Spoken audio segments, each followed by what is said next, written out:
듣겠습니다. 언론에 부탁을 좀 드리고자 합니다. 공정한 보도로 코로나 극복에 힘을 보태주시기를 간곡히 요청드립니다.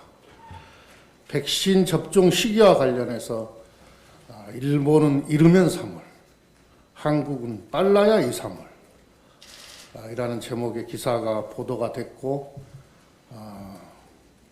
상당히 많은 국민들로부터 우려가 있었습니다. 단순히 실수가 아니라는 평가가 많습니다. 얼핏 보면 한국을 적대시하는 일본 극우 언론의 기사처럼 보이지만 우리 언론의 보도 내용입니다. K방역 홍보비 1,200억 원 기사는 정부가 자료를 통해서 67억 원이라고 밝혔고 또 이미 팩트 체크가 됐음에도 불구하고 언론은 버젓이 다른 인용 기사로 재탕을 하기도 했습니다. 경우에 따라서는 가짜 뉴스로 평가받을 수도 있고 또 보기에 따라서는 심한 비틀기가 있는데 이렇게 정부의 방역을 흔들어서 얻고자 하는 것이 무엇인지 묻고 싶습니다. 언론 역시 우리 국민의 생명과 안전을 함께 지켜야 할 공동체의 일원이고 또 함께 위기를 극복해야 될 당사자입니다. 책임 있는 당사자입니다.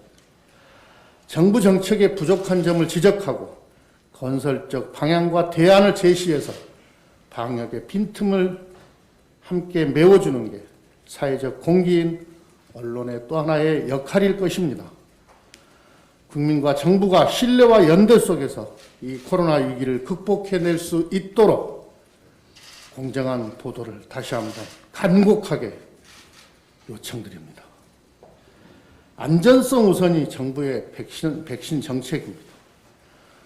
야당과 일부 언론에서 왜 백신을 서둘러 접종하지 않느냐고 아우성입니다.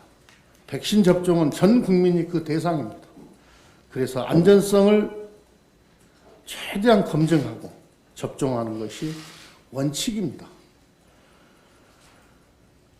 정부가 안전성 검증을 원칙으로 세울 수 있는 것은 국민과 함께 이룩한 방역의 성공 때문입니다. 미국은 확진자 수 1,800만 명의 사망자 30만 명, 일일 신규 확진자 20만 명 이상으로 백신 접종만이 유일한 방역 조치인 나라입니다. 백신 접종 후에 알레르기 반응이나 안면마비 이런 부작용이 있었다는 경우도 지금 보도가 되고 있지 않습니까?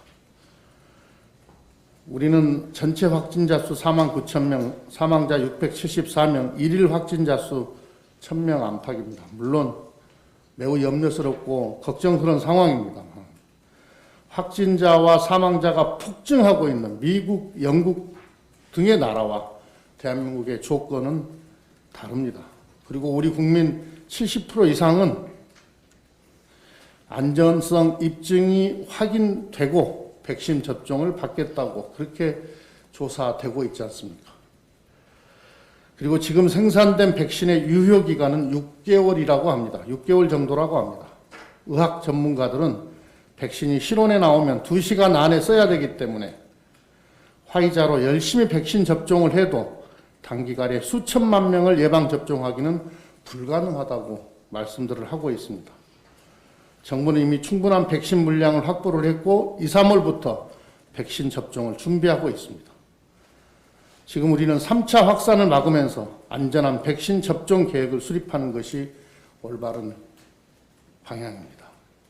지금 정부는 겨울철 악조건과 함께 야당과 일부 언론에 확인되지 않은 뉴스 또는 비틀기 뉴스와 또 흔들기라는 방역 삼중고에 시달리고 있습니다. 정부는 이럴 때일수록 더 투명하고 더 민주적으로 방역 행정을 펼쳐야 합니다. K방역은 투명하고 민주적인 방역 행정에 대한 국민의 신뢰로 가능했습니다. 그러나 연일 1,000명대 확진자가 계속 발생하면서 병상 및 백신 확보에 대해서 국민의 불안과 염려가 있는 것 또한 사실입니다. 정부와 민주당은 국민의 불안과 염려를 무겁게 인식하고 있습니다.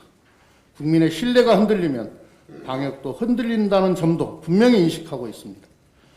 국민들께 더 진솔하고 투명하게 상황을 설명하고 협조를 구하겠습니다. 백신 접종 대상 선정, 안전성 검증, 저원 유통 시스템 완비 등에 대해 진행 상황을 지속적으로 우리 국민들께 보고드리겠습니다. 저희 더불어민주당과 정부는 투명하고 민주적인 방역으로 국민과 함께 코로나 위기 극복을 위해 온 힘을 다하겠다는 말씀을 드립니다. 임시국회에서 처리해야 할 중요한 민생 입법 과제가 남아 있습니다. 어제 경기도 평택시에 있는 한 물류센터 공사 현장에서 3명이 숨지고 2명이 크게 다치는 사고가 발생했습니다. 상가 고인의 명복을 빌고 부상자들의 쾌유를 기원합니다. 건설 현장 등 산업 현장에서 인명피해가 끊이지 않고 일어나고 있습니다. 민주당은 지난주 정책 의총을 열고 중대재해법을 논의했습니다. 중대재해법은 국민의힘을 포함해 여야 모두 입법을 약속했습니다. 여야가 머리를 맞대고 하루빨리 입법에 속도를 내야 합니다. 필수 노동자 보호 입법도 서둘러야 합니다.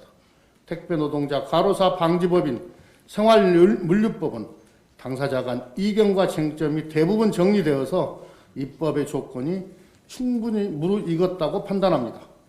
생활물류법 등 필수 노동자를 체계적으로 보호하고 지원하는 입법을 이것 또한 신속하게 추진해야 합니다.